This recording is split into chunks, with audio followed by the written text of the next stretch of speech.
വലിയ സന്തോഷമുണ്ട്.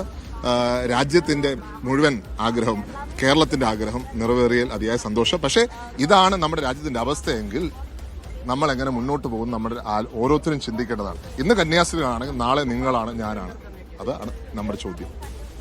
ഇപ്പോൾ രാജീവ് ചന്ദ്രശേഖർ അടക്കം വന്ന് വലിയ രീതിയിലുള്ള ഇതൊക്കെ കാണിച്ചത് ക്രെഡിറ്റ് എടുക്കാൻ വേണ്ടിയുള്ള ശ്രമമാണോ? അല്ല, നമ്മളെ സംബന്ധിച്ച് ക്രെഡിറ്റ് ആരും എടുത്തോട്ടെ, നമുക്ക് ക്രെഡിറ്റ് വേണ്ട. ക്രെഡിറ്റ് ആരെടുത്താലും പ്രശ്നമില്ല. സിസ്റ്റർമാരുടെ അവകാശങ്ങൾ സംരക്ഷിക്കപ്പെടണം, നിരപരാധികളായവരെ വെറുതെ വിടണം. അത്രേ ഉള്ളൂ.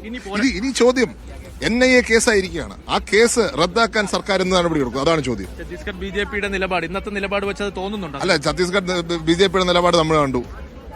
രാഹുൽജി അടക്കമുള്ള നേതാക്കന്മാരെ, സിസ്റ്റർമാരെ കാല് വീഴുന്നതായിട്ട് കാർട്ടൂൺ ഉണ്ടാക്കുന്നു. ഉച്ചയ്ക്ക് കണ്ടില്ലേ? എന്താ പറയാ? അത് റദ്ദാക്കിയിട്ട് അവർ ക്രെഡിറ്റ് എടുത്തോട്ടെ വേണമെങ്കിൽ. റദ്ദാക്കി, ആദ്യം റദ്ദാക്കട്ടെ, അത് അവിടെ എത്തട്ടെ.